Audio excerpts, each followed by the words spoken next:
Welcome to BRK health. నేను మానస. Nowadays చాలామంది డయాబెటీస్‌తో బాధపడుతున్నారు. అసలు దాని వెనకాల ఉన్న కారణాల గురించి, వాటి యొక్క లక్షణాల గురించి డాక్టర్ శ్రీనాథ్ సార్‌తో మాట్లాడదాం. నమస్తే సార్. నమస్తే అండి. చాలామంది డయాబెటీస్‌తో బాధపడుతున్నారు. అసలు అదెందుకొస్తుంది? దాని అది వచ్చే ముందు లక్షణాలు ఏ విధంగా ఉంటాయి? హోమియోపతిలో ఎలాంటి ట్రీట్మెంట్ ఉంటుంది? దాని గురించి చెప్పండి సార్. ముఖ్యంగా ఈ డయాబెటిస్ లేదా మధుమేహం అని అంటున్నాం. ఇవి 2 రకాలుగా కనిపిస్తుంది. టైప్ 1 డయాబెటిస్ అలాగే టైప్ 2 డయాబెటిస్ అంటాం. టైప్ 1 డయాబెటిస్ అంటే చిన్న పిల్లల్లో ఏర్పడేటువంటి మధుమేహాన్ని టైప్ 1 అని అంటాము. అలాగే టైప్ 2 డయాబెటిస్ అంటే కొంచెం యుక్త వయసు వచ్చిన తర్వాత ఏర్పడేటువంటి రోగ లక్షణ సముదాయాన్ని టైప్ 2 డయాబెటిస్‌గా చెప్పుకుంటాం. అంటే ఇక్కడ ఏంటంటే డయాబెటిస్ అనేది ఒక వ్యాధిగా మనం చెప్పుకుంటున్నాం. కానీ మనం మెడికల్ పుస్తకాల్లో మనం చూస్తే అది వ్యాధిగా కాదు. ఒక లక్షణాలు కలిగినటువంటి సమూహంగా మాత్రమే మనం కన్సిడర్ చేస్తాం. అంటే వీటిని మెడికల్‌గా చెప్పాలంటే సిండ్రోమ్ అని అంటాము.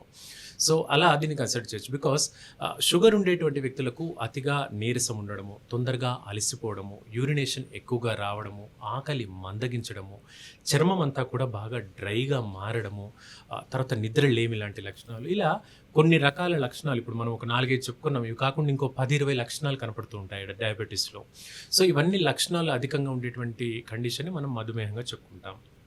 అయితే ఇది ఎక్కువగా రావడానికి వంశపారంపర్యంగా కారణం ఉంటుంది. అంటే ఫ్యామిలీ హిస్టరీలో ఎవరికైనా ఉంటే మనకి ఈ లక్షణం వచ్చే అవకాశం అధికంగా ఉంటుంది. అంతేకాకుండా బాగా విపరీతమైనటువంటి మానసిక ఒత్తిడికి గురయ్యేటువంటి వ్యక్తులు, ముఖ్యంగా నైట్ డ్యూటీస్ అధికంగా చేసేటువంటి వ్యక్తులకు, ఫుడ్ టైంకి తీసుకోకపోవడము, తీవ్రమైనటువంటి మానసిక సంఘర్షణకు లోనయ్యేటువంటి వ్యక్తులకు, ఉదాహరణకు ఏదైనా వ్యాపారం పెట్టాం, ఆ వ్యాపారంలో వచ్చేటువంటి తీవ్రమైన నష్టాన్ని భరించలేక ఎక్కువగా డిప్రెషన్కి గురవుతూ ఉంటారు. ఇలా మానసిక సంఘర్షణ అధికంగా గురయ్యేటువంటి వ్యక్తులకు డయాబెటీస్ కానీ కీళ్లవాతం కానీ వచ్చేటువంటి అవకాశాలు చాలా ఎక్కువ. ఎంత ఎక్కువ అంటే 90% కంటే ఎక్కువగా కనపడుతూ ఉంటాయి. సో దీనివల్ల ఎన్నో రకాల కాంప్లికేషన్స్, ముఖ్యంగా సంతాన లేమికి ఇది కారణమవుతుంది. మ్యారేజ్ అయిందండి, 3 ఏళ్ళు అయింది, పిల్లలు కలగట్లేదు అని అంటున్నారు అంటే డయాబెటీస్ వన్ ఆఫ్ ద రీజన్గా, మేజర్ రీజన్గా చెప్పుకోవచ్చండి. సో దీనివల్ల కౌంట్ కూడా ఇంపాక్ట్ అవుతుంది. మగవారిలో శుక్రకణాల సంఖ్య కూడా తగ్గుతుంది. అలాగే ఆడవారిలో కూడా ఈ అంశం వల్ల హార్మోన్లు ఇంబ్యాలెన్స్ అవుతూ ఉంటుంది.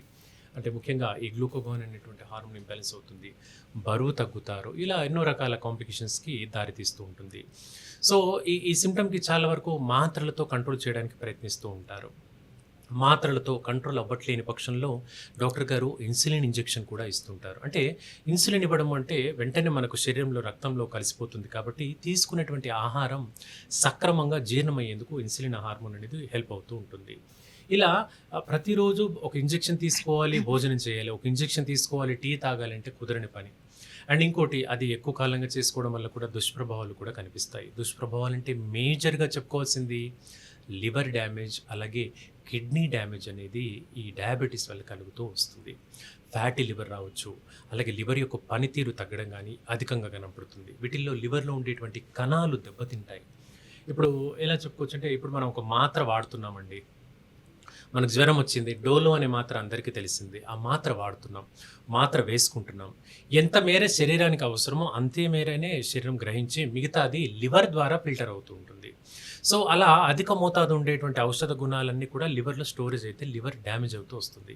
ఇప్పుడు మరి షుగర్ ఉండేటువంటి వ్యక్తి ప్రతిరోజు మాత్ర వేస్తూనే పోవాలి కదా, బతకాలి అంటే మాత్ర వేస్తూనే పోవాలి. అలా ఎక్కువ కాలం మందులు వాడడం మూలంగా ఇక్కడ ఈ వ్యక్తిలో లివర్ డ్యామేజ్ అయ్యేటువంటి ప్రమాదం అధికంగా కనిపిస్తుంది. సో ఇవన్నీ కూడా ఇంటర్నల్ ఆర్గన్స్ని దెబ్బతీస్తూ ఉంటాయి.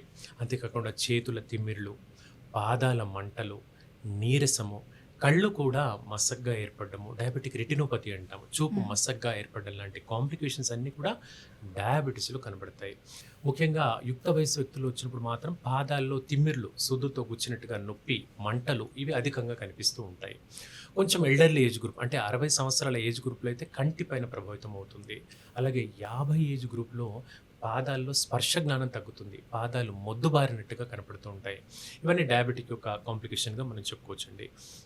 ఇకపోతే ఈ డయాబెటీస్ని అదుపులో పెట్టుకునేందుకు చాలా మంచి హోమ్ రెమెడీస్ ఉంటాయి. వీటిలో ఫస్ట్ ర్యాంకింగ్ హోమ్ రెమెడీ ఏంటంటే, మనందరికీ తెలిసింది, వర్షాకాలంలో చాలా ఈజీగా దొరికేటువంటి ఫ్రూట్ అల్లనేరేడు పండు.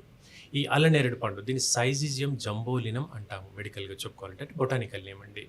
సో ఈ అల్లనేరేడు పండు యొక్క పౌడర్ని, అంటే మార్కెట్లో దొరుకుతాయి, చాలా ఆయుర్వేదిక్ షాపుల్లో కూడా ఈ పౌడర్ దొరుకుతుంది. ఈ పౌడర్ని మనం తీసుకొని ప్రతిరోజు 2 చెంచాలు ఒక గ్లాసుడు మంచినీళ్ళల్లో వేసి మరిగించి చల్లారిన తర్వాత తాగడం మూలంగా శరీరంలో ఉండేటువంటి ఇన్సులిన్ లెవెల్ అనేది చాలా అదుపులోకి వస్తుంది. తద్వారా షుగర్‌కి మోతాదు మించి మాత్రలు వాడాల్సిన అవసరం లేకుండా మనం తగ్గించుకోవచ్చు. సో ఇదే ఎక్స్ట్రాక్ట్‌ను హోమియోపతి మందుల్లో కూడా మనకు లభిస్తుందండి. హోమియోపతి షాపుల్లో ఇదే మెడిసిన్ టింక్చర్ రూపంలో అంటే లిక్విడ్ రూపంలో దొరుకుతుంది. ఆ లిక్విడ్‌ని వాటర్‌లో కలిపి రోజు కొంతమేర తీసుకున్నా కూడా ఒక 3 వారాల నుంచి 4 వారాల వ్యవధి వరకు కాస్త ఓపికగా చేసుకుంటే డయాబెటిస్‌ని చాలా వరకు అదుపులో పెట్టుకోవచ్చు. అయితే ఇవన్నీ కూడా గుర్తుపెట్టుకోవాల్సింది ఏంటంటే స్టార్టింగ్ దశలో ఉన్నప్పుడే వాడుకోవాలి హోమ్ రెమెడీస్ అనేవి. ఓకే.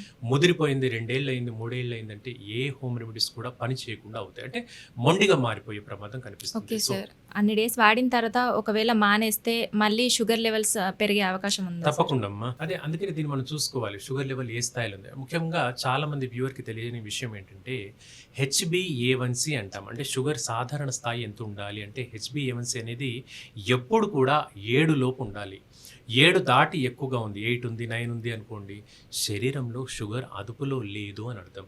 సో 7 లోపు షుగర్ ఉండేటువంటి వ్యక్తులకు ఇప్పుడు మనం చెప్పినటువంటి హోమియోపతి మందులు చాలా చక్కగా పనిచేస్తాయి. 7 మించి ఉందనుకోండి, అదుపులో లేదు ఆ వ్యక్తికి. సో కాంప్లికేషన్స్ ఉన్నాయి. అంటే ఇతర ఆర్గన్స్ పైన కూడా మనం కాన్సంట్రేట్ చేసి మెడిసిన్ ఇవ్వాల్సిన అవసరం ఉంటుంది. ఇప్పుడు మనం చెప్పుకున్న లివర్ అని, కంటి నరాలని, పాదాల నరాలని, సో వీటన్నిటిని కూడా పరిగణలోకి తీసుకోవాలి. అంటే అక్కడే డాక్టర్ గారి రోల్ ఉంటుంది. డాక్టర్ గారి పర్యవేక్షణలో అప్పుడు అవసరం పడుతుంది. ఇవన్నీ కూడా మన బేసిక్ లెవెల్లో సరిపోతాయి. సార్ షుగర్ ఉన్న వాళ్ళు ఎలాంటి డైట్ ఫాలో అవ్వాలి? Right. అంటే కొంతమంది స్వీట్ ఎక్కువ తినకూడదు ఇలాంటివి ఉంటూ ఉంటాయి కదా, ఎలాంటి డైట్ ఫాలో అవుతారు? రైట్ అండి. అత్యంత పెద్ద అపోహ ఏంటంటే చాలా మందిలో తీపి అధికంగా తింటే షుగర్ వస్తుంది అనుకుంటారు. నా దగ్గరకు వచ్చే పేషెంట్స్ని కూడా చూస్తుంటాం. నేను స్వీట్స్ అసలు తినని డాక్టర్ గారు, నాకు అసలు స్వీట్స్ అంటేనే నచ్చదు, అయినప్పటికీ నాకు షుగర్ వచ్చింది అంటారు. ఇది పెద్ద అపోహ. అంటే స్వీట్ తింటే షుగర్ రాదు, దానికి సంబంధమే లేదు. అసలు మన శరీరంలో మన హార్మోనల్ ఇంబ్యాలెన్స్ వల్ల మనకు షుగర్ వస్తుంది తప్పించి ఏదో స్వీట్ తింటే రాదు. ఇకపోతే మీ ప్రశ్నకు ఆన్సర్ ఏంటి, ఎలాంటి డైట్ తీసుకోవాలి అనే అంశానికి వస్తే తీపి కలిగినటువంటి పండ్లకు కాస్త దూరంగా ఉండాలి. ముఖ్యంగా సపోటా కానివ్వండి, మ్యాంగోస్ కానివ్వండి, ఇప్పుడు సీజనల్గా దొరికేటువంటి చెరుకు రసం, షుగర్ కేన్ జ్యూస్ కానివ్వండి, బెల్లం కానివ్వండి, వీటికి చాలా వరకు దూరంగా ఉండాలి. ఈ పళ్ళ రసాలని అదుపులో పెట్టుకోవాలి. అంటే వెరీ లిమిటెడ్గా తీసుకోవాల్సినవి ఏంటంటే వాటర్ మెలన్ జ్యూస్, కర్బూజ పండు అంటాం, వాటర్ మెలన్ జ్యూస్ తీసుకోవచ్చండి. అలాగే ఏవైనా చిన్న మోసంబి కానీ, పోంగ్రానైట్ దానిమ్మ పండు కానీ చిన్న సైజు, ముఖ్యంగా అత్యధికంగా తీసుకోగలిగింది జామకాయ. ఏ సీజన్లో అయినా ఎన్ని పండ్లైనా తినొచ్చు. ఇలాంటి లిమిటెడ్ ఫ్రూట్స్ని కొంతమేర తీసుకుంటే మాత్రం షుగర్ లెవెల్ చాలా వరకు అదుపులో ఉంటుంది, కాంప్లికేట్ కాకుండా ఉంటుంది. సార్ షుగర్ వచ్చిన వాళ్ళు చాలా సన్నగా అయిపోతూ ఉంటారు, అలా ఎందుకు అవుతారు సార్? రైట్ అండి. ఇప్పుడు మనం చెప్పుకున్నాం ఈ హార్మోనల్ ఇంబ్యాలెన్స్ అని ఏదైతే అనుకుంటున్నామో, ఈ హార్మోన్ ఇంబ్యాలెన్స్లో ఇన్సులిన్, గ్లూకోగోన్ అనేటువంటి హార్మోన్లు శరీరానికి అబ్జర్ప్షన్ కెపాసిటీ తగ్గుతుంది. అప్పుడు తీసుకున్నటువంటి ఆహారం సక్రమంగా జీర్ణం అవ్వదు, శరీరానికి వంట పట్టదు. ఒక మాటలో చెప్పాలంటే మనం ఎంతో తింటున్నామంటే వంట పట్టట్లేదు అంటారు. అలా వంట పట్టకుండా ఏర్పడేటువంటి లక్షణం వీటిలో కనపడుతుంది. దానివల్ల బరువు తగ్గడం అనేది ఎక్కువగా కనపడుతుంది. బరువు సుమారుగా 8 నుండి 10 కిలోల వరకు బరువు తగ్గుతారండి. ఈ కండిషన్లో ఎక్కువ బరువు తగ్గుతారు. ఎప్పుడు డయాబెటీస్ అదుపులో లేకపోతే 8 నుండి 10 కిలోల వరకు బరువు తగ్గుతారు. సో ఇది ఒక క్యారెక్టరిస్టిక్ ఫీచర్గా చెప్పుకోవచ్చు. ఇంకా బరువు తగ్గేటువంటి వ్యాధులు ఏంటి అంటే డయాబెటీస్, టీబీ, ఆయాసంతో కూడుకున్నటువంటి టీబీ, అలాగే క్యాన్సర్. ఈ 3 లక్షణాల్లో మాత్రమే అధికంగా బరువు తగ్గుతారు. అధికం అంటే నేను చెప్పుకున్నాను, ఇప్పుడు మనం 8 నుండి 10 కిలోల వరకు బరువు తగ్గడం అనేది ప్రామినెంట్గా కనిపిస్తుంది. సార్ హోమియోపతి అంటున్నారు కదా, ఇంకా వేరే ఆయుర్వేద, న్యాచురోపతి ఇవన్నీ కూడా ఉన్నాయి కదా సార్, ఉన్నాయండి. హోమియోపతిలోనే మనం ట్రీట్మెంట్ ఎందుకు తీసుకోవాలి? రైట్ అండి. ఇప్పుడు ఆయుష్ వైద్య విధానంలో ఎన్నో రకాల మందులు ఉంటాయి, కొన్ని ఆసనాలు ఉంటాయి, ఎక్సర్సైజ్ ద్వారా కూడా మెడిసిన్ అనేవి మనం కంట్రోల్ పెట్టుకోవచ్చు. అంటే మెడిసిన్ అనేది పెద్దగా వాడకుండా అదుపులో పెట్టుకోవచ్చు. ఇవన్నీ కూడా ఇనిషియల్ ఫేజెస్లో ఉన్నప్పుడు మాత్రమే అదుపులో పెట్టుకోవచ్చు. ఇప్పుడు చూడండి, ఇప్పుడు మనకు నొప్పులు ఉన్నాయి, షుగర్ ఉంది అన్నప్పుడు డాక్టర్ గారి దగ్గరికి వెళ్తే ఒక కాల్షియం మాత్రం, విటమిన్ డి మాత్రం ఇస్తారు. అదే కొన్ని రకాల ఆసనాలు ఉదయాన్నే లేచి ఎండలో మనం చేసామనుకోండి, సన్లైట్ పడ్డ మూలంగా కాల్షియము, విటమిన్ డి సరిగ్గా లభిస్తుంది కాబట్టి మాత్రలు అక్కర్లేదు. అంటే మనకు తెలియకుండానే మన పూర్వీకుల ఆచరణని మనం దూరం పెట్టేశాం.